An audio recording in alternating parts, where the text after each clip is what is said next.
Vamos lá. Eu vou disponibilizar para vocês aqui. Todo mundo vendo? Sim. Maravilha. Excelente. Então, pessoal, conforme eu tinha comentado com vocês, nós estamos agora, vamos falar sobre os auxiliares da justiça. Quando estudamos a organização do Poder Judiciário, de uma forma geral, né? E aí tivemos a oportunidade de saber um pouquinho mais sobre a estruturação do Poder Judiciário, o organograma do Poder Judiciário de uma forma geral. Conhecermos aí, além disso, os órgãos que compõem o Poder Judiciário.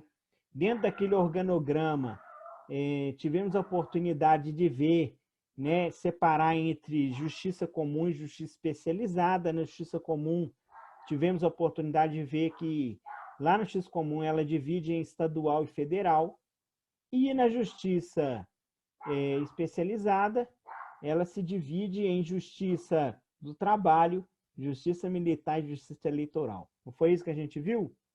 Só que para que tudo ocorra, para que tudo aconteça, o juiz ele não consegue fazer tudo sozinho.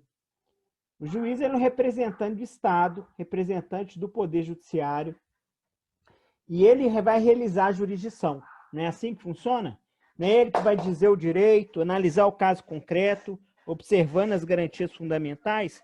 Não é assim que a gente estudou, que o conceito de jurisdição não é isso?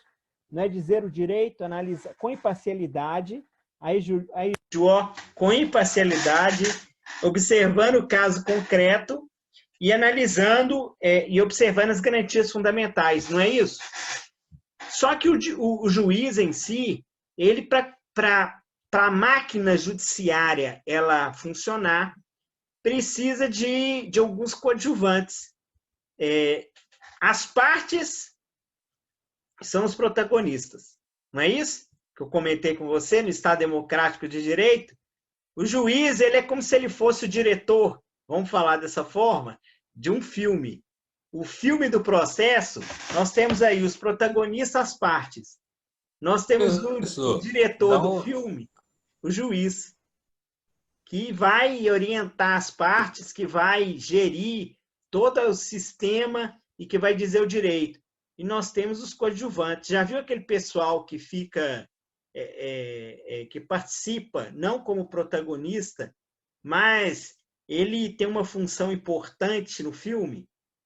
Ou ele é amigo do protagonista, ou ele é a pessoa que, de uma certa... Ou ele é o mocinho, ou ele é o bandido.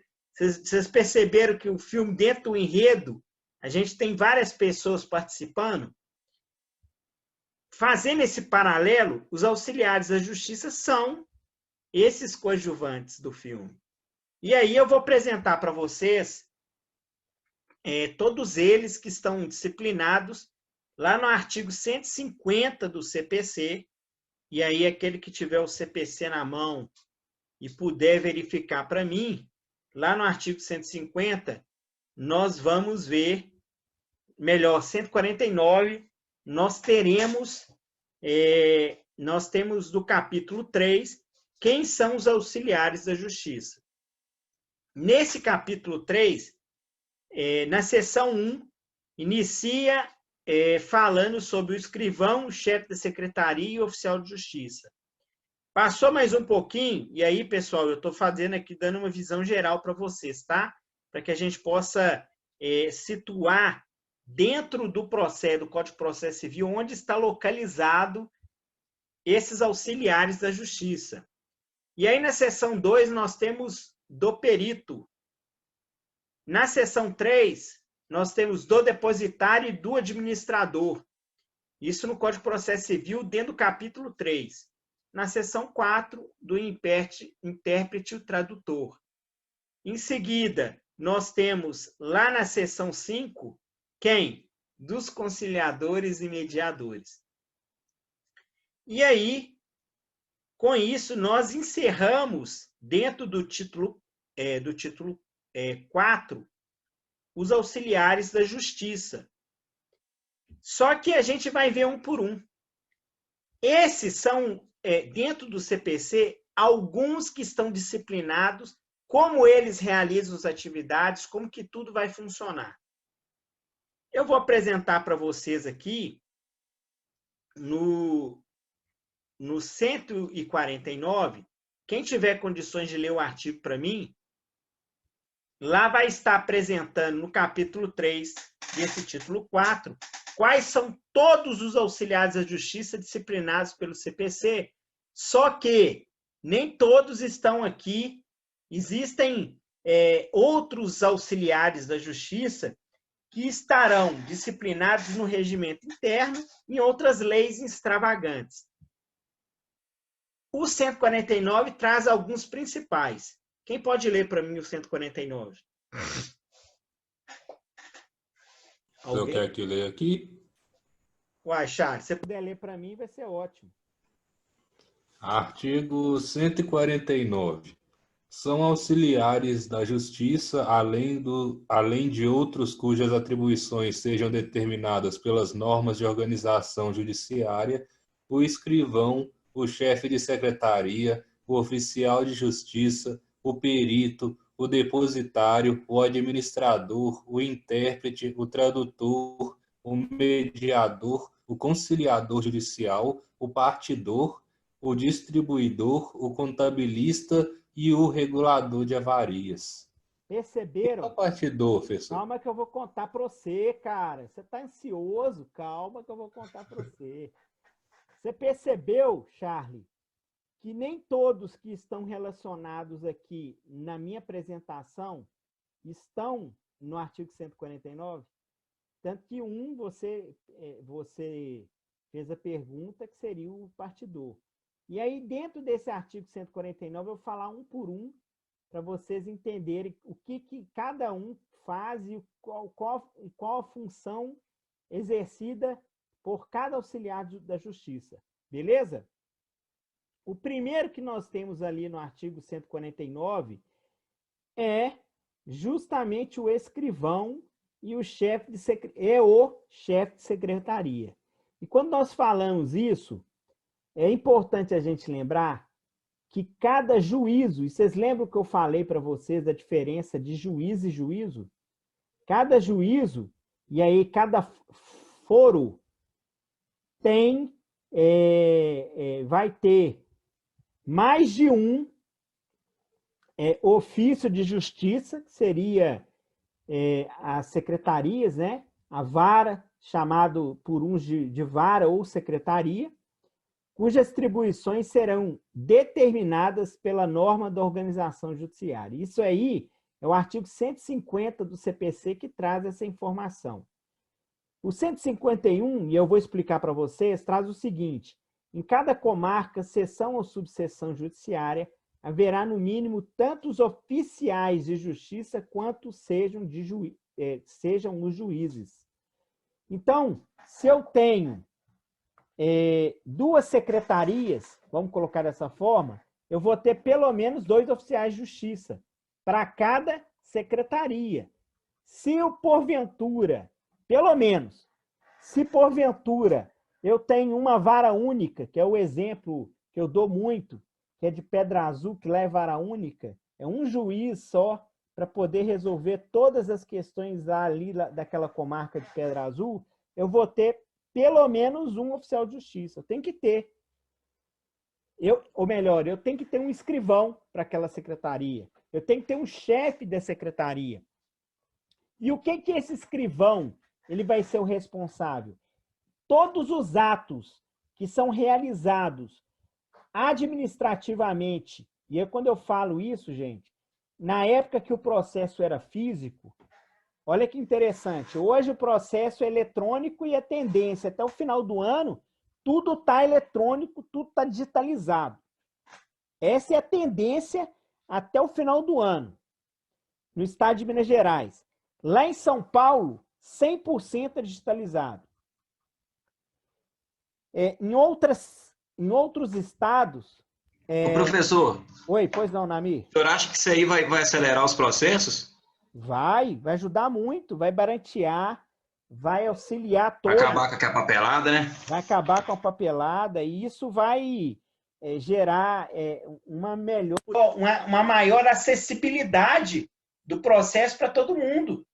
Imagina você que eu já vi várias vezes uma parte indo até o advogado da parte não dá notícia para aquela parte do processo dela, vamos colocar dessa forma, da ação dela que foi ajuizada. E eu já vi várias vezes a parte indo pessoalmente até o fórum, uma determinada secretaria, falar assim, olha, eu sou parte de um processo, eu queria dar uma olhada no processo, eu queria saber o que está acontecendo, porque o meu advogado não me dá notícia. Na maioria das vezes, a parte é muito ansiosa e deve ligar 200 vezes para o advogado e o advogado já não está nem atendendo ela mais. A parte é muito ansiosa, não consegue nem esperar uns 5 anos. E aí o que acontece? A partir do momento que isso acontece, é uma falha, inclusive, até do próprio profissional, sem querer trazer nenhum tipo de... Seu microfone tampou aí, professor. Opa, melhorou? Sem querer trazer nenhum tipo... E aí, tá funcionando agora, Nami? Tá, mas tava melhor. Tava melhor? Deixa eu ver um negócio aqui, Nami. Hoje eu tô com um problema sério com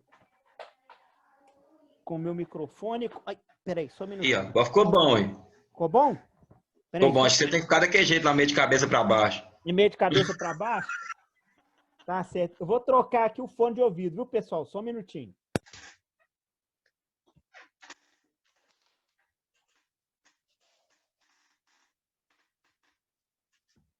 Tá todo mundo escutando agora? Pessoal? Bem melhor, professor. Bem melhor? Deu uma melhorada agora?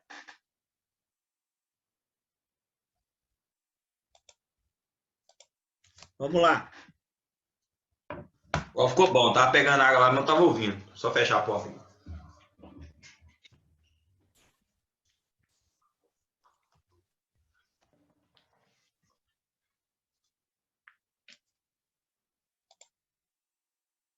Estão escutando? Porque deu um probleminha aqui. Olha se melhorou. Sim, tá, agora tá bom. Tá bom? Então tá bom. E aí o que acontece? A partir do momento em que o oficial de justiça pessoal, eles realizam, oficial de justiça, o escrivão, ele vai realizar, eu estava falando sobre o quê? Sobre a parte, né? A parte, você perguntou sobre o processo eletrônico na MI. Isso.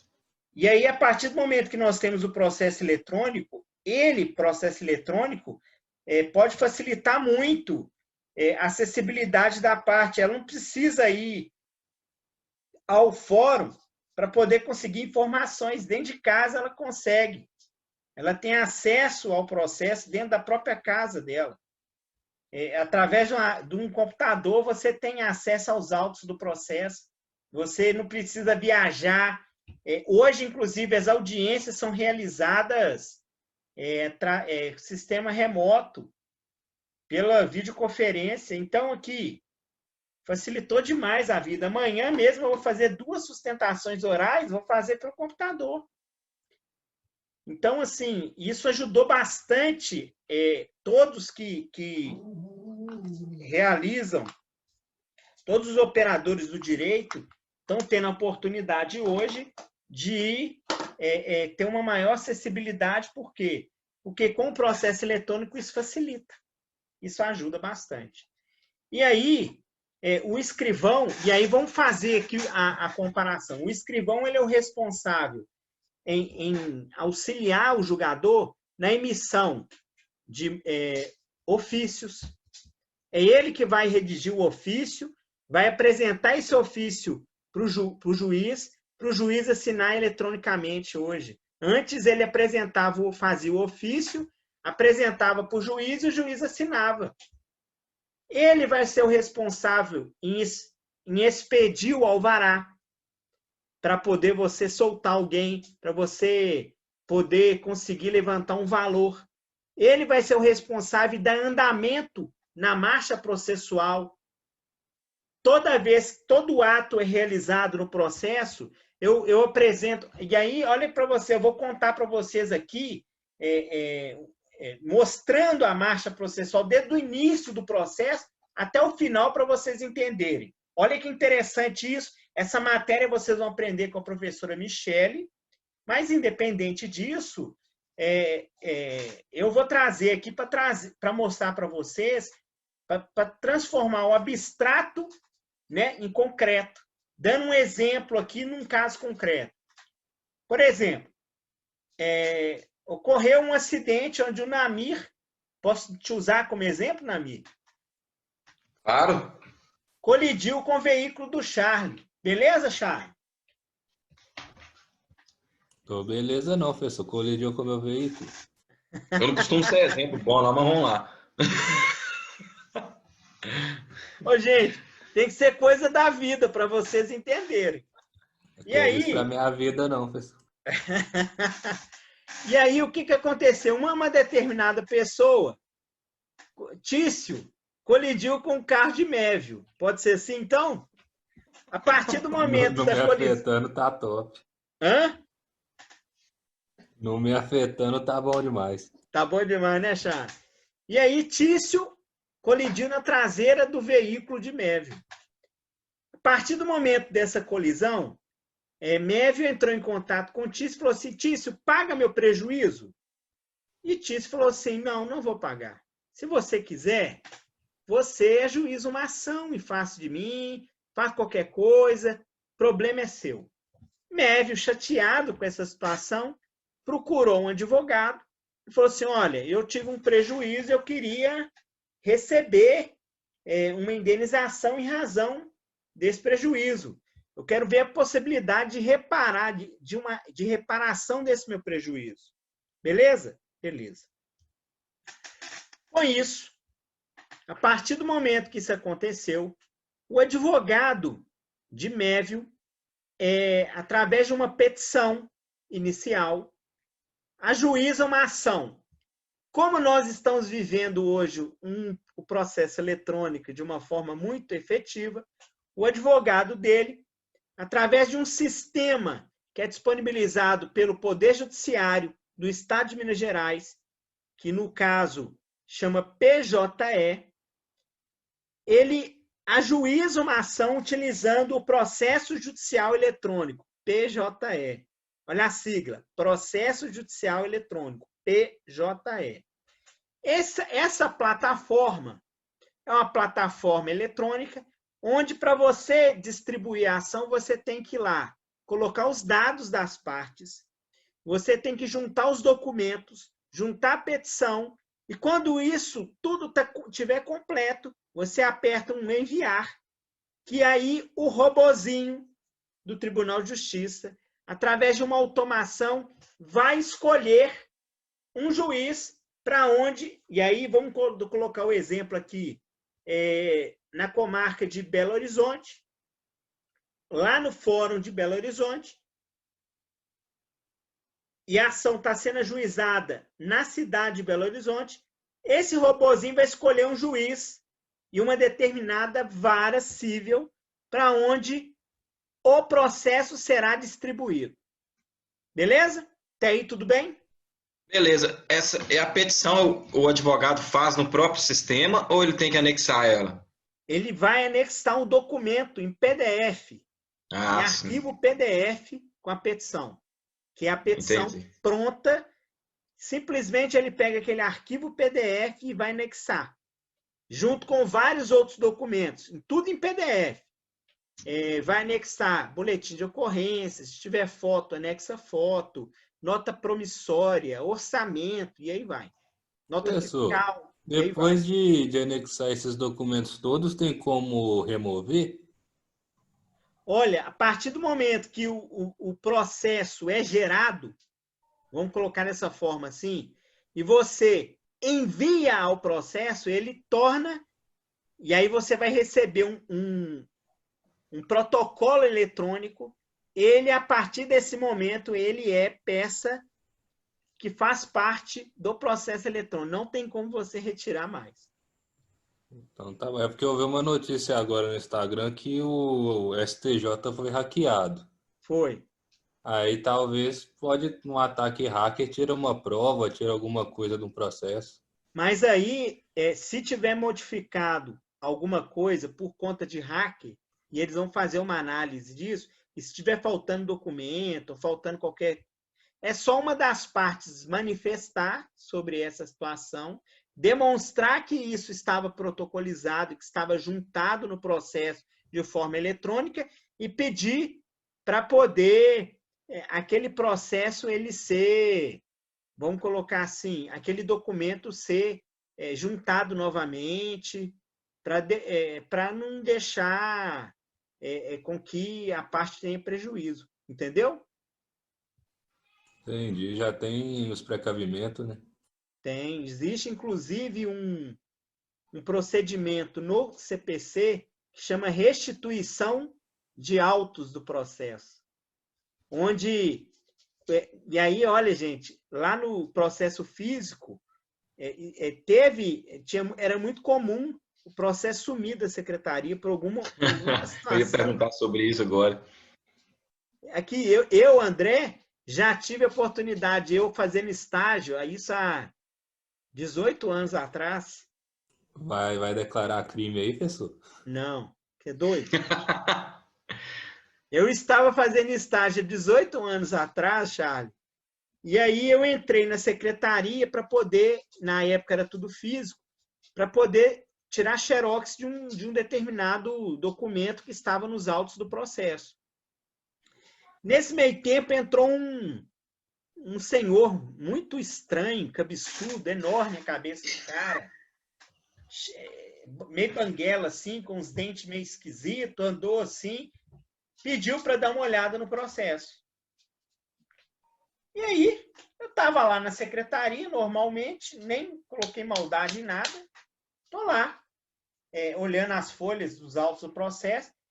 De repente, o rapaz, né, o escrever, o auxiliar da justiça, né, que estava lá, também conhecido popularmente como escrevente, atendeu o senhor, pegou os autos do processo, entregou para esse senhor, o senhor folheou, na hora que ele entrou, o escrevente entrou lá para dentro da secretaria, não ficou ninguém no balcão, só eu e ele, o que ele fez? Ele arrancou uma folha de cheque que estava dentro do processo como prova e engoliu e saiu. Aí ele saiu, deixou os autos processos abertos, a folha arrancada. Aí o cara perguntou, aí depois de algum tempo, eu nem tinha visto aquilo, depois de algum tempo o cara desesperado perguntou para mim, você viu se o moço saiu aqui, onde que o moço está? Eu falei assim, que moço?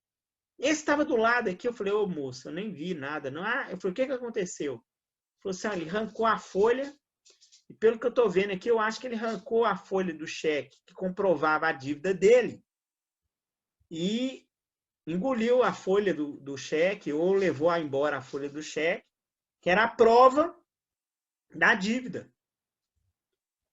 E, por conta disso, depois, posteriormente, a parte que foi afetada desse prejuízo, né, processual, vamos falar assim, deve ter pedido para juntar uma cópia, para comprovar que, de fato, existia a dívida. Tanto que antes o pessoal pedia para colocar o original no cofre dentro da secretaria e juntava uma cópia autenticada, mostrando ali que existia o título, né, que era objeto daquela discussão. Então, outra coisa, interior de Minas Gerais, muitos fóruns, e aí quando eu falo fóruns, é o prédio físico, onde fica localizado o juízo, né? Onde está ali localizada a secretaria. Em algumas cidades interiores já aconteceu isso, em Rio Casca, já aconteceu isso em várias outras cidades interior, por conta de chuva, alagou a cidade toda, molhou todos os processos, perdeu tudo. Teve fórum que colocaram fogo nele, pegou fogo misteriosamente uma determinada secretaria, queimou um monte de processo. Então, quem que é o responsável em certificar, quem é o responsável em fazer todo esse trâmite administrativo dentro da secretaria é o escrivão. Ele e o chefe da secretaria vão coordenar todos aqueles que estão ali. E aí ele vai coordenar os estagiários, que muitos trabalham, né, passam num concurso do Tribunal de Justiça e vão lá trabalhar. E aí são colocados nas secretarias para auxiliar o pessoal que está lá. Muitos vão expedir os alvarás, os mandados, que são os mandados, são aqueles documentos, e aí vocês vão aprender isso com a professora Michele, onde é mandado de citação, mandado de intimação, os ofícios de intimação. Para quê? Para que o oficial de justiça vá até uma determinada pessoa para falar assim, ó, você foi intimado aqui para comparecer como testemunha numa determinada audiência. O réu, se você está sendo citado para tomar ciência de uma ação que está sendo ajuizada em face de você. É que os cachorros correm atrás, né? O oficial com os cachorros correm atrás. Eu já tive que fazer um trem parecido com esse aí, meu filho. O cachorro queria correr de verdade. O senhor conhece o Sebastião? Sebastião? Sebastião, oficial de justiça de Esmeraldas? Não, escrivão, não? Escrivão é um moreno, né? Altão. Altão, conheço. Ah, sim.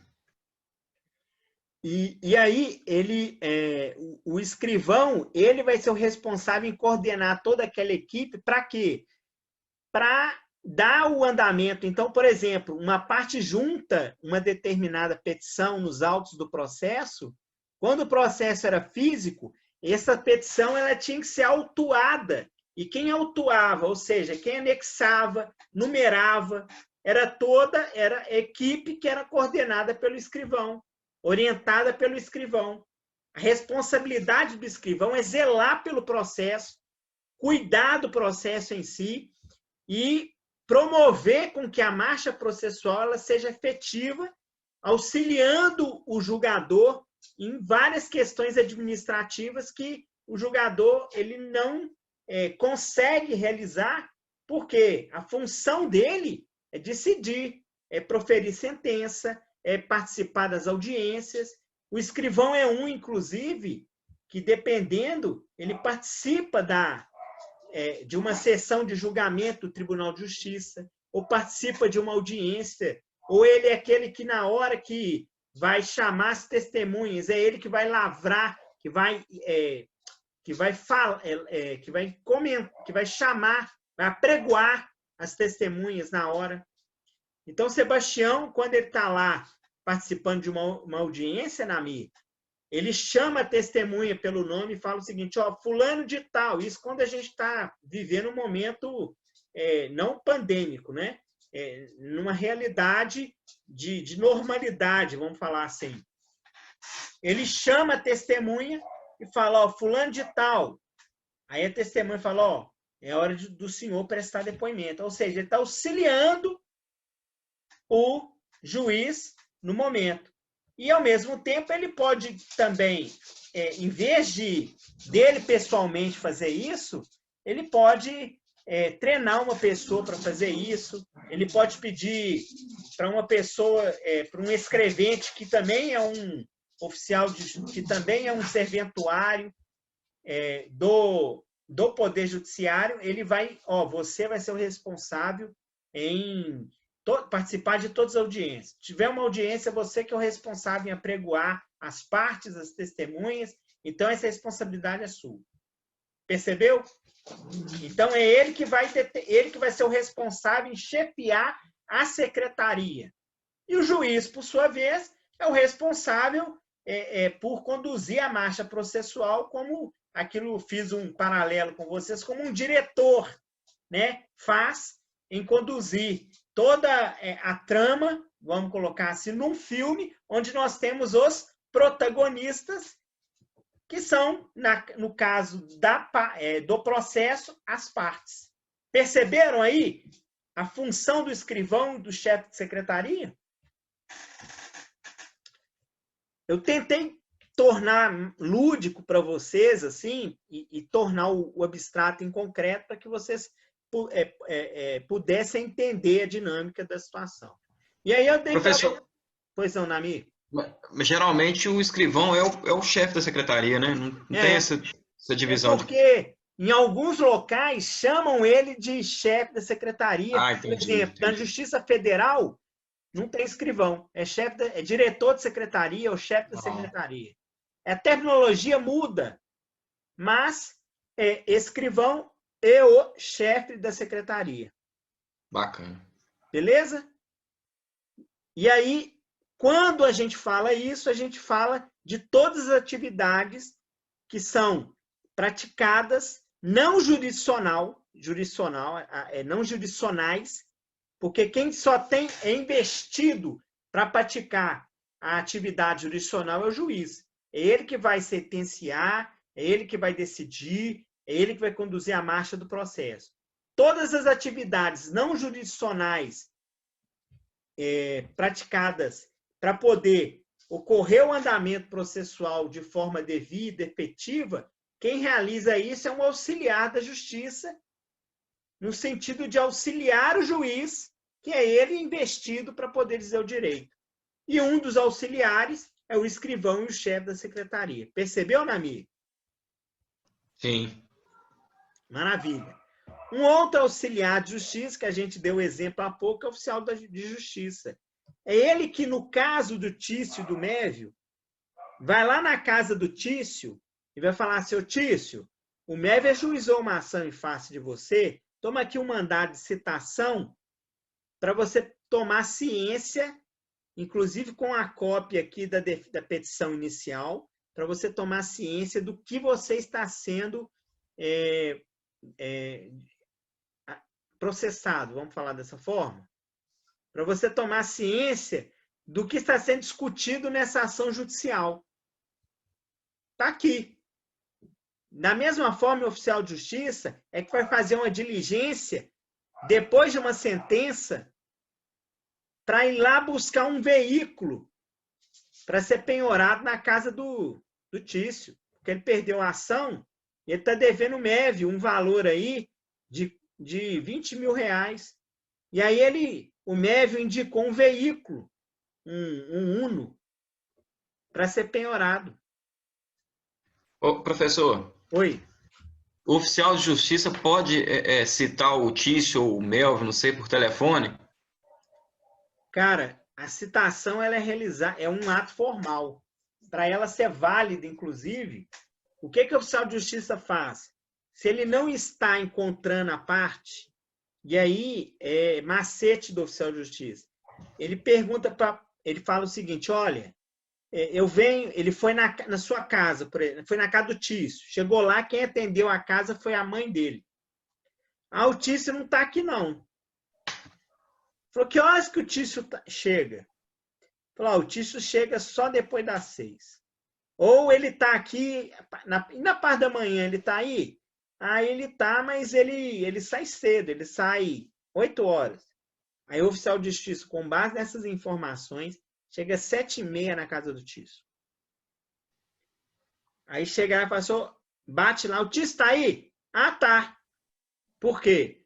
Porque antes ele foi lá, não estava, ele sondou que horas que ele estaria, quando poderia encontrar com o Tício, e aí no dia e na hora ele fala, amanhã eu estou voltando aí para poder entregar, eu sou um oficial de justiça, eu estou voltando aqui, ou não fala nada. Aí no outro dia ele volta e consegue citar o Tício. É um ato formal. Não tem como ele realizar isso pelo telefone. Por quê? Porque o Tício ele tem que dar o seu ciente daquela citação. Tanto o oficial de justiça como o correio, o agente de correio, através da AR, porque o AR é uma carta com aviso de recebimento. O aviso do recebimento, que é aquela carta meio rosa, quando você manda o AR, não tem uma carta rosa ali? Aquela carta rosa é a comprovação que o agente do correio foi lá na casa do Tício, e entregou uma carta de citação para ele, não é um mandado. Quem entrega mandado é só o oficial de justiça. A carta de citação, o correio entrega. Então, é uma carta que está sendo emitida pelo Poder Judiciário via correio. Perceberam? Essa carta de citação, ela foi por aviso, por AR, e a partir do momento em que ele assina aquele AR, colocando a data do recebimento e a assinatura dele, é a demonstração que ele tomou ciência daquele processo. Por quê? Porque o AR comprova isso. E o correio, ele tem que procurar fulano de tal. Falou, olha, o tio está aí, precisa entregar um documento que é para ele. Ah, não está não. Aquele agente do correio, aquele carteiro que é desavisado, entrega para qualquer um, pede para ele assinar, e Valeu de nada. Aí, infelizmente, pode alegar uma nulidade. Eu estou te perguntando se você acredita que eu já fui citado por telefone? Como isso aconteceu, gente? Uai, eu acho que eu não lembro se era um feriado, se era um sábado, se era um domingo, o negócio estava trabalhando, e a menina da secretaria que me ligou. Tinha um processo meu contra a Vivo lá e me citou pelo telefone. E aí? Aí eu perdi. Mas você não olhou advogado, nem tentou alegar nulidade, nem nada? Não, porque era no juizado, né? Então não precisava. Juizado? Não, na verdade eu não tinha advogado, não precisava de advogado, então eu não tinha advogado nenhum cadastrado no processo, não, entendeu? E na época eu não tinha conhecimento nenhum, essas coisas. Mas o juizado especial é uma outra realidade. Aqui a gente está aprendendo, vamos colocar assim, o procedimento comum no processo civil. O juizado especial é uma outra lei, não é a lei do Código de Processo Civil, que a gente já teve a oportunidade de estudar, assim, estamos estudando, que você vai ter a oportunidade de aprofundar durante o curso. No juizado especial, ele é um microsistema que a gente vai ver depois, regulamentado pela Lei 9.099 de 95. No juizado especial, lá a informalidade ela é realizada de uma forma, ela é válida. Entendeu? Essa informalidade ela é válida, mas tudo tem um limite, né?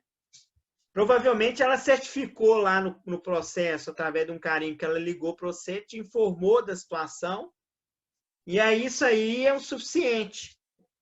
Você não compareceu na audiência e aí você foi condenado, vamos colocar dessa forma. Mas você poderia, se você tivesse contratado um advogado, você poderia negar nulidade, você poderia discutir a questão, entendeu? No processo que não seja juizado da competência do juizado especial, da Lei 9.099, mas sim que tenha competência da Justiça Comum Estadual ou Federal, que vai ser regido pelo procedimento comum da Lei 13.105 de 2015, que é o CPC, nesse processo não é possível a citação por telefone. Gera nulidade. Inclusive, às vezes, o fato de outra pessoa receber a citação, a carta de citação por você, inclusive, olha, o negócio é tão sério que até isso pode gerar nulidade. É discutível. Percebeu? Tão sério que é o ato. E o oficial de justiça é esse que vai fazer, que vai cumprir um mandado, porque o oficial de justiça cumpre mandados, que são determinações expedidas pelos juízes quando da condução da marcha processual, ou seja, ele manda citar, ele manda intimar, ele manda penhorar. Tudo isso o juiz não faz pessoalmente. Professor, quem vai fazer pessoalmente vai ser o oficial de justiça. Oi, pode falar, Charles. Essas nulidades todas estão ligadas ao princípio do devido processo legal? Isso! Espetacular, Charles. Se você não tem... É tudo por causa dele? Isso. Se você não tem contraditório, se você não tem ampla defesa, né? Se você não tem publicidade, se você... Tudo isso gera nulidade. Por quê? Porque a partir do momento que você inobserva as garantias fundamentais, você vai estar naturalmente também negando o devido processo legal. Esses princípios são da hora demais. Hã? Esses princípios são bacanas demais, então. Tá vendo como que foi o trabalho? Foi bacana, Charles? Viu como é que a visão da gente muda com base naquele trabalho? Legal, né? Trem é top. Começa a fazer sentido, né? Vai fazendo. Tá vendo? E aí o oficial de justiça é aquele que vai até lá para poder realizar o ato, que é penhorar um determinado bem, ou nos casos que são realizadas tem vários casos, vocês estão aprendendo com a Rayane, que é aqueles casos de possessório, desbulho possessório, reintegração de posse, várias comunidades que estão num determinado terreno, o oficial de justiça, inclusive, tem que levar reforço policial para poder cumprir o mandado de reintegração de um determinado terreno. Ele não vai sozinho, não. Porque, primeiro, ele não é doido. Segundo, ele vai chegar lá, o pessoal vai rir. Então, precisa de um policial, né, de reforço policial. Uma operação, muitas vezes, é realizada para que aconteça e dê efetividade àquela decisão judicial. E quem que vai lá cumprir isso? O oficial de justiça. Quem é que vai lá na favela citar aquele que cometeu um delito, muitas vezes, por conta de um delito, que está respondendo por liberdade, um determinado delito? Quem que vai lá? É o oficial de justiça. Ou numa comunidade, ou em determinado local onde aquela pessoa esteja. Percebeu? O que o oficial de justiça, como ele realiza e qual que é a função do oficial de justiça como auxiliar da justiça, pessoal? Vocês perceberam? Professor, o oficial de justiça pode treinar alguém, tipo um estagiário, para fazer esse serviço igual o escrivão que o senhor comentou? Não. Isso é função preponderante do oficial de justiça. Ele não pode pedir para um terceiro fazer isso. A função é dele, o trabalho dele é esse. Só para você ter ideia, eu conheço pessoas que são oficiais de justiça que eles têm, lá no Fórum Lafayette, eu acredito que no Fórum de Contágio também tem um setor específico, que chama Central de Mandados. Todo mandado que é expedido por uma determinada secretaria é encaminhado para essa Central de Mandados, e lá na Central de Mandados tem um chefe dos oficiais de justiça que realiza a distribuição para cada oficial de justiça para realizar o cumprimento daquele mandado. E ele tem uma rota. Toda semana ele tem que cumprir um volume, né, uma quantidade de diligências, e ele tem que cumprir essas diligências toda semana. E aí, quem fiscaliza isso é o oficial de justiça responsável em coordenar todos e que vai distribuir cada mandado para cada oficial de justiça. Então, não é uma coisa que é solta, não. É um negócio que tem controle, através da central de mandados. Quando o oficial de justiça cumpre, ele devolve o mandado para a central, e a central encaminha o mandado cumprido ou não, e aí esse oficial de justiça vai certificar no mandado se ele cumpriu ou não, e vai devolver isso para a central, e a central vai encaminhar lá para a secretaria responsável pelo aquele determinado processo. Hoje, como tudo é eletrônico, o oficial de justiça ele realiza ele realiza a função dele, né, a diligência, passa para a central, e a central insere direto no processo eletrônico a informação do cumprimento ou não daquela diligência. Legal, né? Muito interessante. Nós temos um outro auxiliar da justiça, pessoal, que é o perito.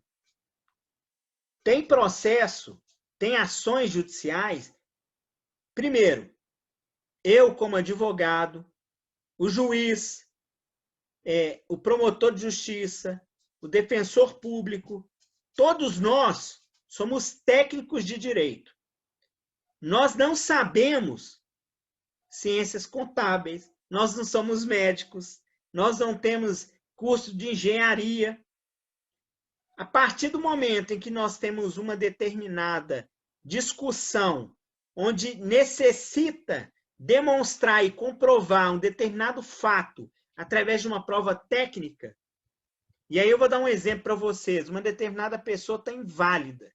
Ela quer demonstrar que o acidente que ocorreu, o Mévio, quando o Tício bateu nele, além do prejuízo material, ele teve também... o Mévio, a violência foi tão grande que o Mévio ficou tetraplégico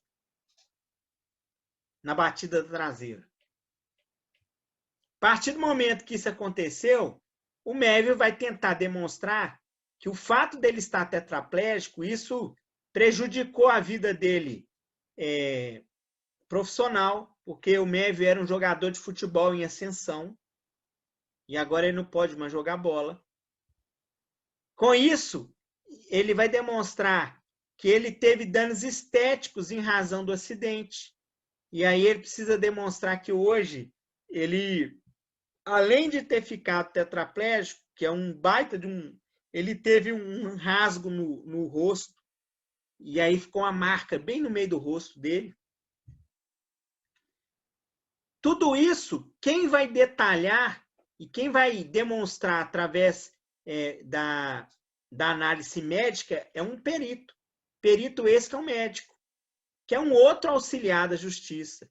O juiz ele tem um banco de dados, onde lá é um banco nacional, onde lá ele pode, dentro daquela especialidade da perícia e da prova que foi requerida por uma das partes, aí no caso o Mévio requeriu a produção da prova pericial, ele vai escolher um daqueles peritos que é da confiança do juízo, e não do juiz, mas do juízo, porque o juiz ele pode aposentar, o juiz ele pode ser promovido, o juiz ele pode sair da comarca para poder ir para outra comarca, mas o perito que foi indicado por aquele primeiro juiz, ele continua perito do juízo.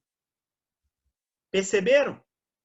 E aí o juízo, o perito médico, ele vai realizar a perícia com base nos quesitos que foram apresentados pelas partes, e aí são perguntas que são feitas por todas as partes, e aí eu vou dar um exemplo de uma das perguntas. O ilustre expert, e aí o expert é o perito, poderia informar se o acidente gerou um prejuízo irreparável para o senhor fulano de tal, para o Mévio? Primeira pergunta.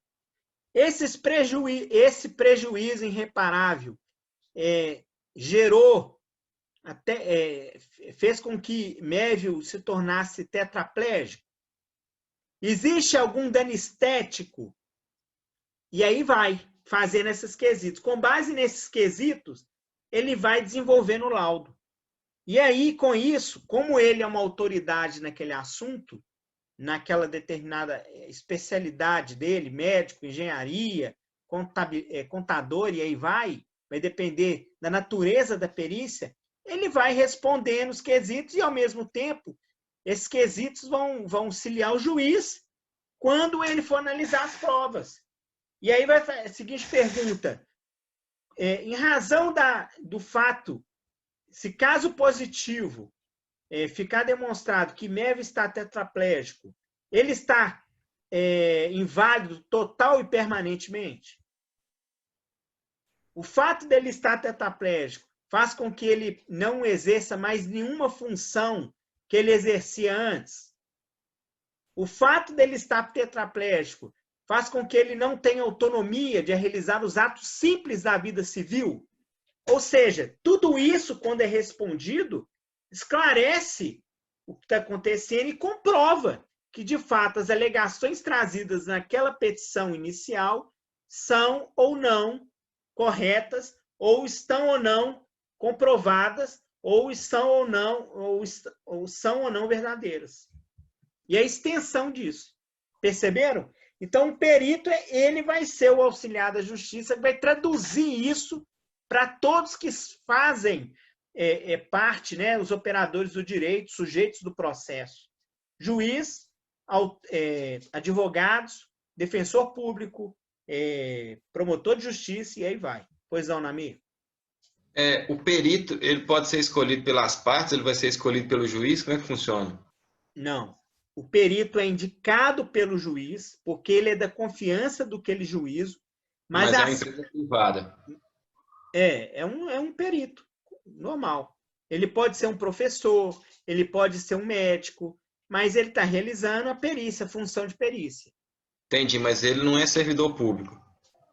Não, ele pode ser servidor público, ele pode ser eu vou dar um exemplo, ele pode ser um professor da USP, lá da Faculdade de Medicina, é um servidor público. E aí foi nomeado ele por quê? Porque as duas partes estão sob parte da justiça gratuita e precisava de uma prova, e aí quem vai efetuar o pagamento é o Estado. Ah, tá. Entendi. Percebeu? Ou o promotor de justiça pediu a prova. O promotor de justiça não vai pagar a prova. E aí ele pede para nomear uma pessoa que... aí ele pede para um professor ou algum médico do SUS, algo nesse sentido, perceberam? E a parte do processo pode solicitar também a perícia? Deve. A parte, tanto o autor quanto o réu, na maioria das vezes é ele que solicita a prova para o juiz. Para o juiz deferir ou não a prova a ser realizada. Porque é interesse de quem esclarecer o fato? Quem são os protagonistas do processo? As partes. Percebeu? Entendi. E aí tem um detalhe. As partes, tanto o autor quanto o réu, quando o perito da confiança do juízo é nomeado, eles podem indicar assistentes técnicos, que são também peritos, mas que são da confiança daquela parte, para poder acompanhar a prova. Eu que sou advogado, eu não tenho conhecimento técnico para saber se aquele perito está fazendo a prova da forma devida. Eu não tenho conhecimento técnico para acompanhar uma prova de engenharia. Eu não tenho como saber se aquilo ali que está sendo feito está certo ou está errado. E aí, se eu tenho condições de indicar um assistente técnico também, que é um engenheiro, e que tem especialidade naquela determinada engenharia civil, por exemplo, ele vai chegar para o perito e vai falar assim, ó, pelo que eu estou vendo aqui, de fato, existe aqui uma rachadura nesse prédio. Agora, essa rachadura ela foi provocada, olha aqui, está esfarelando. Isso aqui é vias de construção. Ou seja, eles vão conversar. E aí esse... Mas não tumulto danado, não? Não, porque na maioria das vezes na hora da produção da prova, quem vai ditar, quem vai realizar a prova em alto nível, na maioria das vezes é o perito. Uhum. E ali o assistente técnico só vai acompanhar e vai fiscalizar, e ele pode, inclusive, depois, apresentar seu parecer como assistente técnico, impugnando o laudo ou concordando com o laudo. E aí ele, como tendo conhecimento técnico do assunto, vai demonstrar através da doutrina, através da literatura médica ou através da literatura da engenharia, por que aquele laudo não pode prosperar. Ele que é o cara que vai trazer isso. Porque eu não tenho essa autoridade, eu não sou técnico para isso. O máximo que eu vou fazer é comentar o laudo dele. Ou vou pedir para poder substituir o perito, porque ele não tem uma especialidade necessária para poder produzir aquela prova. Perceberam? Tudo isso vocês vão aprender com a professora Michele. Fiquem tranquilos. Você só tem que saber que a existência do perito e a função que ele realiza. Eu estou indo além, até para que vocês possam entender melhor o assunto, porque eu estou tornando o abstrato em concreto. Beleza? Mas entendeu, Nami? Entendi, sim. Achei interessante esse assunto. Legal, né? É bacana. Vamos lá. O outro que a gente falou aí, está lá no 149, nós falamos do escrivão, do chefe, do oficial de justiça, do perito, do depositário e administrador. O depositário é aquele, pessoal, que quando você, o oficial de justiça, vai lá penhorar um bem, ele vai levar esse bem penhorado para um determinado local, para um depósito. Não sei se vocês já ouviram falar do Palácio dos Leilões, que é um Demais. Então, é um local onde realiza leilão e lá, na maioria das vezes, como o oficial de justiça realiza uma penhora de um veículo ou a penhora de qualquer bem imóvel, e aí tem, se aquele que está sendo penhorado não conversar com o oficial de justiça no sentido de falar o seguinte aqui, me nomeia como depositário, porque eu vou substituir essa penhora, eu vou pagar, eu estou fazendo um acordo. Não leva meu bem, não. Ele pode tentar fazer isso, conversar. E aí ele vai nomear quem como depositário? Aquele que é o devedor. Perceberam? Ou ele pode simplesmente pegar o bem, colocar na plataforma, se for um carro, e encaminhar lá para o Palácio do Leilão. Pode acontecer. Mas ele já não está inadimplente? Tem como... Não, ele está inadimplente, mas o fato dele estar com o veículo penhorado já impossibilita dele vender. Porque já tem restrição no veículo, né? Sim. Então ele só vai tirar a restrição do veículo quando ele pagar. Mas ele é o depositário daquele veículo. Se quando da penhora ocorreu a possibilidade dele conversar com aquele que está ali, oficial de justiça, e falar assim, olha, me nomeia depositário. Pode acontecer, sabe o quê, gente? Já aconteceu de, por exemplo, um determinado banco está sendo penhorado. Aí o oficial de justiça chega e fala assim, eu estou penhorando todos os computadores do banco para pagar a dívida. Você vai parar o banco se fizer isso. Aí o oficial de justiça, o que o pessoal, o gerente do banco fala? Aqui, me nomeia como depositário, o banco é solvente, o banco tem dinheiro, não tem? E vai chegar e vai falar o seguinte, nós vamos realizar o pagamento. Fica tranquilo. Está falando aqui com o banco. E aí evita... Isso. Pois não, Charles? O depositário é a parte devedor, então? Não. Não é a parte do devedor. O depositário é onde fica depositado aquele bem que foi penhorado. É um depósito. Onde E você qualquer coloca... um pode ser depositário? Oi? Qualquer um pode ser depositário? Olha, não é que qualquer um pode ser depositário, mas, costumeiramente, existem alguns depósitos que são especializados e que possuem, vamos colocar assim, parceria, vínculo com o Poder Judiciário, onde lá é levado o bem para ele ficar guardado até um leilão, até a venda dele, e aí vai. Ou existe a possibilidade da parte, na hora que a ficha caiu e falou assim, meu Deus, estão levando aqui meu carro. E agora? E ele fala assim, olha, eu estou aqui conversando com a parte, eu estou fazendo um acordo, eu vou pagar em 24 horas. Se eu não pagar em 24 horas, você pode vir aqui e levar meu carro. Aí eu falei, então, eu vou nomear, então, você como depositário. Eu vou penhorar, porque eu tenho que realizar a penhora, mas eu vou te nomear como depositário. Beleza? Beleza. Perceberam? A ação de consignação entra nesse depositário também, professor? Não. A ação de consignação é outra coisa, Charles. Você vai aprender lá no Processo Civil 5, cara. Isso é um procedimento especial. É um negócio que tem nada a ver. O depósito que é feito quando você está devendo alguém ou quando uma pessoa vai receber um determinado valor, você pode, você tem dúvida para quem pagar, você pode depositar em juízo consignar o valor em juízo e pedir para o juiz decidir. Na hipótese de uma dúvida, ou na hipótese da parte não querer receber, você está querendo é ficar livre daquela dívida, entendeu? Entendi. É porque esse depositário não entrou, não. Eu estou tentando assimilar com coisa semelhante que eu sei. Então vamos lá. Vou repetir, não tem problema. Vamos dar um exemplo aqui para você entender. Vamos dar um exemplo simples para você entender. Você entendeu a função do oficial de justiça? Primeira coisa. Entendeu, Entendi. né?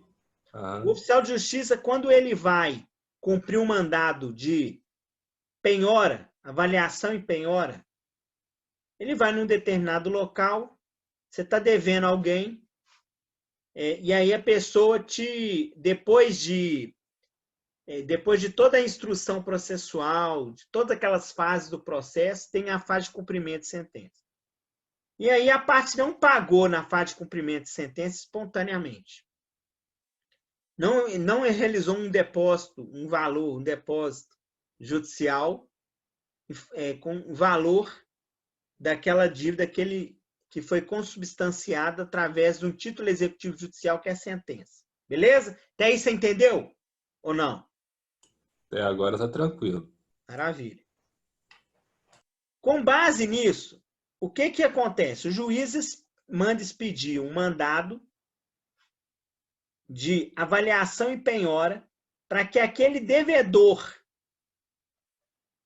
realize o pagamento em 72 horas sob pena de penhora. 24 horas sob pena de penhora. Beleza? Ele recebe aquele mandado para realizar o pagamento em 24 horas. O devedor chega e fala o seguinte: olha, fica tranquilo que eu vou fazer o depósito do valor que eu estou devendo. Até aí tudo bem? Até agora vai. Tudo bem. Só que aí ele não deposita, cara. Aí o oficial de justiça, sabendo, porque a parte falou não foi depositado, o juiz determina o oficial de justiça voltar lá, na casa do camarada, e fala o seguinte: agora você vai levar um bem dele. Para garantir para poder fazer a expropriação do bem. O que é isso? Você vai transformar o bem em dinheiro para pagar a dívida. E como que você transforma o bem em dinheiro?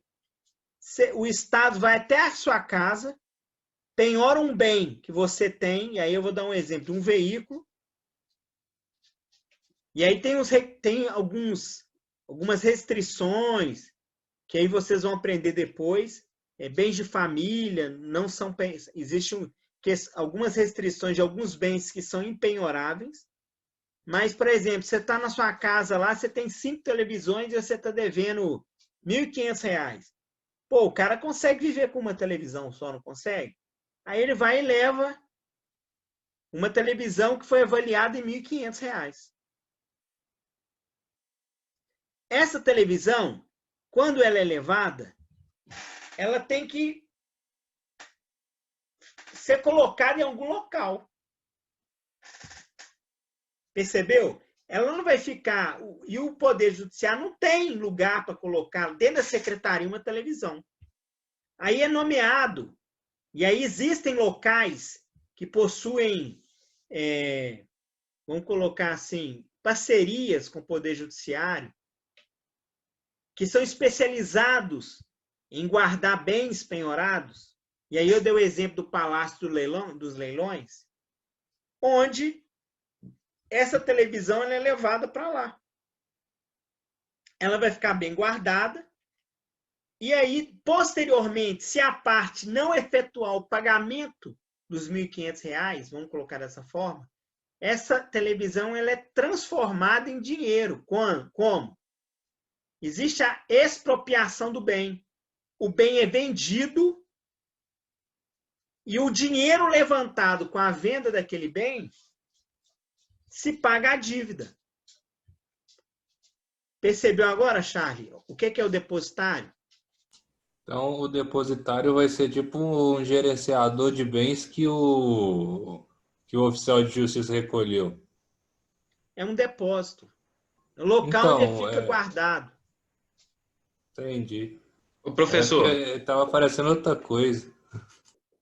O próprio nome fala depósito, depositário. Oi, Nami. então, aí só falou do devedor. Aí, por exemplo, o cara que não cumpriu a decisão de pagar não sei quem lá, beleza.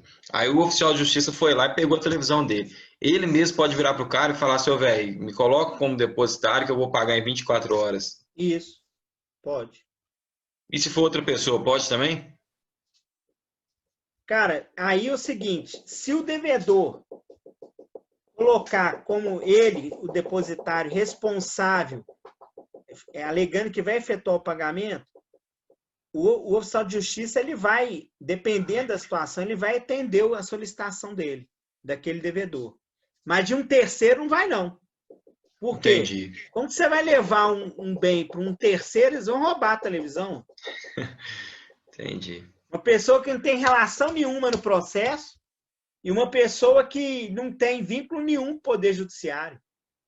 Olha Aí, só assim, sem querer fugir muito do assunto aqui, aí o devedor ele passa a ser depositário infiel quando ele não cumpre o dever, no caso das 24 horas que ele pediu? Não.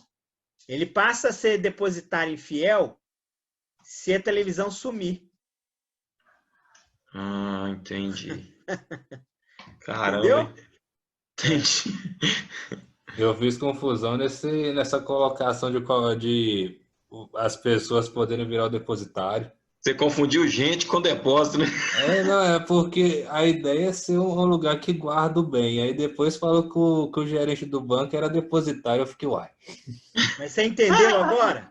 É porque é como Agora- se a pessoa estivesse responsabilizando por aquele bem. Ó, deixa comigo aqui que eu vou guardar. Eu sou gerente do banco. Agora eu entendi. O Agora eu banco é entendi. solvente. Pô, você está falando de um banco aí que tem de lucro trimestral 3 bilhões. Eu vou pagar, pô. O que é R$ 1.500? Para que você vai levar os computadores? Você está entendendo o que eu estou te falando?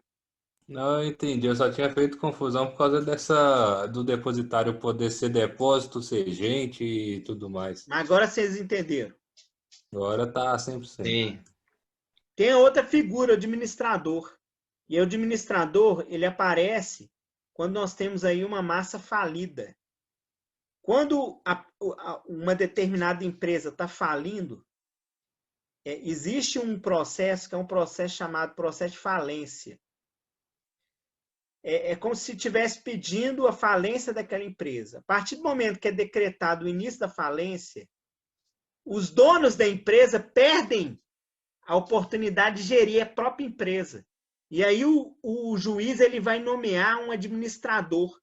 Esse administrador, que antigamente era chamado de síndico da massa falida, e hoje é chamado de administrador, ele vai pagar todo mundo. Ele vai levantar o passivo da empresa, ele vai levantar o ativo da empresa, e com base no ativo, ele vai fazer venda, ele vai intimar os devedores, ele vai administrar a empresa para poder fechar a empresa e a empresa quitar as dívidas dela. Esse é o papel do administrador. Percebeu? E quem nomeia esse administrador? O juiz. É um auxiliar da justiça nos processos de falência. Perceberam? Percebeu, Charles? O administrador tá tranquilo, professor. Maravilha. Além do administrador, nós temos o intérprete e o tradutor. E aí vocês vão pensar assim, é a mesma coisa? Não, não é a mesma coisa. O intérprete, ele vai interpretar os sinais de um mudo que não consegue falar. Então, um mudo, ele foi intimado para prestar depoimento. Ele viu o acidente, ele viu um fato, e aí na hora do depoimento pessoal, ele não consegue falar. E aí, através da língua dos sinais, o intérprete vai conversar com ele, vai perguntar para ele, e ao mesmo tempo, a partir da resposta que ele der, ele vai interpretar a resposta dele e vai falar para o juiz o que ele falou. E o tradutor? O tradutor é aquele responsável em traduzir uma língua diferente que é a língua portuguesa. Então, se tiver um depoimento de um chinês, eu, André, não tenho que saber chinês, o juiz não tem que saber chinês, o promotor não tem que saber chinês. Então, você vai perguntar para a testemunha chinesa através do tradutor. O juiz vai chegar assim para o tradutor, e aí é um tradutor juramentado, que possui certificação para poder realizar traduções, tanto traduções nas audiências, quanto traduções de documentos. E aí ele vai perguntar para o chinês, para o tradutor, pergunta para a testemunha se ela viu o acidente. E aí ele, através da língua chinesa, ele vai falar em chinês, você viu o acidente? Aí o chinês vai responder sim ou não em chinês. E com isso vai traduzir. Ele viu o acidente. Aí o juiz vai colocar na ata que a testemunha informa que viu o acidente. Igual o Chicó, João Grilo. Essa tradução aí pode ser revisada, professor? Cara, a partir do momento que o tradutor é juramentado e o ato foi realizado, né, na audiência, é mais difícil existir essa revisão. Porque ali subentende-se que o tradutor ele está realizando a atividade dele de uma forma, ele é preparado para aquilo, né? Pode existir alguma impugnação de interpretação de documento? Pode. E aí vai depender das partes para poder impugnar ou não a tradução, através de uma outra tradução, e aí vai. A discussão é no processo. Entendeu? Entendi. Eu liguei com, tipo, vai que o povo faz a família dele de refém, como ninguém tá entendendo nada. Mas aí você tá aceita vendo muito filme, né, Charles? Uai, pode acontecer, mas... Você tá vendo muito filme. Calma, não é assim não. Tudo no processo, de uma forma geral, é realizada de uma forma muito séria, criteriosa. Se houver uma situação dessa, é informado. E aí eles trocam. Entendeu? Tô entendendo. E aí, seguindo a nosso 149 aqui, mediador e conciliador judicial. A gente já viu a diferença de um e de outro, não viu? Conciliador e mediador, nós temos lá no artigo 65, são os responsáveis em procurar, através de outros métodos de solução de conflito, encerrar através de uma mediação ou de uma conciliação. Eles são auxiliares da justiça hoje e eles realizam essa atividade. O mediador é uma pessoa extremamente preparada, muitas vezes é um coach ou um psicólogo, uma pessoa que tem condições de procurar reestruturar a relação, o vínculo que foi criado, que foi rompido. E aí esse mediador ele vai atuar muito nas ações de família. Ele não vai tentar trazer aí condições para realizar um acordo. Ele vai tentar restabelecer um vínculo para que as partes entre si consigam realizar essa mediação e resolverem o problema.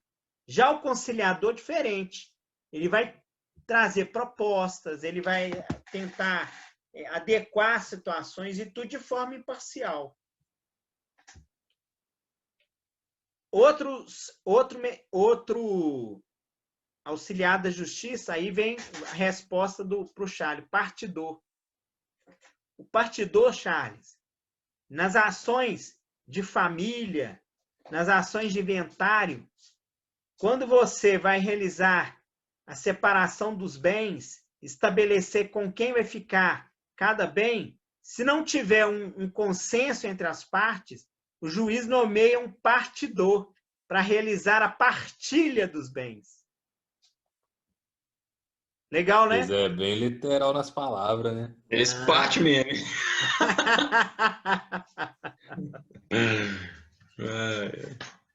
O distribuidor é outro auxiliar da justiça. E isso era muito comum no processo físico. ele era a pessoa que recebia aquela petição inicial, dava entrada com aquela petição inicial no sistema lá do fórum. Antes, quem fazia isso era o chamado distribuidor. E depois ele encaminhava aquela petição para a Câmara, para a vara que foi sorteada através do sistema. Ele encaminhava aqueles documentos para que aqueles documentos fossem autuados na forma de um processo. Ou seja, o escrivão ia receber os documentos através do distribuidor, e aí ele ia colocar uma capa no processo, ia numerar, ia certificar o recebimento, ia dar vista, fazer concluso para o juiz analisar aquele documento. Ou seja, tudo isso é feito a partir daquela época do distribuidor. Hoje a distribuição é feita pelo advogado, quando ele, ou pela parte, quando ele, através do PJE, realiza a distribuição eletrônica. Perceberam agora a diferença? Não existe mais distribuidor ou o distribuidor mudou de domínio? Cara, é uma figura que, infelizmente, ele deve estar trabalhando lá no setor da distribuição, mas ele deve estar realizando outras atividades essas que são atividades mais técnicas, né? Não operacional. A função do distribuidor foi distribuída para o advogado e para o computador, né? Foi mais para o estagiário se bobear. E aí, outro auxiliar da justiça é o contabilista, que é um contador, onde ele vai analisar, e aí também esse contabilista foi distribuído, ele foi substituído por um programa que faz as contas, que faz a análise das custas finais, que faz a análise das custas iniciais. Tudo isso é automático através de um programa. Antes, o juiz ele abria vista, emitia o processo para o contador judicial para poder fazer essa análise. Antes era cargo público? Ou era um servidor público. E que tinha uma secretaria específica que recebia todos os processos para poder fazer isso. Sabia? Quem era contabilista antes está chorando agora. Mas ele está fazendo outras funções, ele está realizando outras funções, né? Com certeza ele está realizando outras funções mais estratégicas. Ele está sendo nomeado como perito. Né? Ele é servidor público, ele pode ser nomeado como perito, ele pode estar realizando outras atividades. E agora... Não dá para dispensar, não, né? Não dá não, né? E por último aqui, nós temos o regulador de avarias do artigo 149, que é uma figura que, essa figura, ela, na nossa realidade em Minas Gerais não existe, porque esse regulador de avarias ele vai analisar as avarias que foram causadas a navios,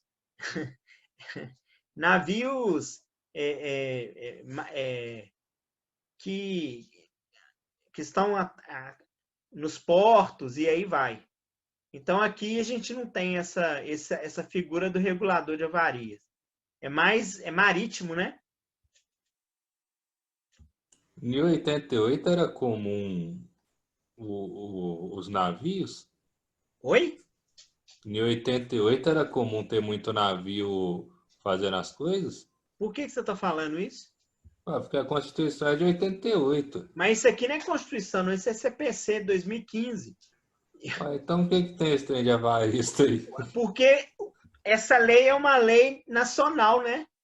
E aí a gente tem essa figura do regulador lá no Espírito Santo, no Rio de Janeiro, em Sergipe, porque lá tem navio. Fizeram geralzão para os locais só, né? Não, porque a lei, ela regulamenta, ela vai ter, ela vai regulamentar em nível nacional, gente. ela está em vigor em todo o Brasil. A lei não é única, ela é federal. É por isso. Por isso que eu falei, na nossa realidade, esse regulador de avarias, ele não vai existir aqui no Tribunal de Justiça de Minas Gerais. Mas no Tribunal de Justiça do Rio de Janeiro, do Espírito Santo e até de São Paulo vai existir. Percebeu? Percebi. Maravilha. Então, diante disso, eu apresento para vocês os auxiliares da justiça. E aí eu pergunto, diante de tudo que eu falei, alguma dúvida? Professor, para mim tá bem tranquilo, viu, senhor? Para mim também. Depois dessa mastigada aí, tá suave. Sugiro vocês realizarem a leitura do artigo 149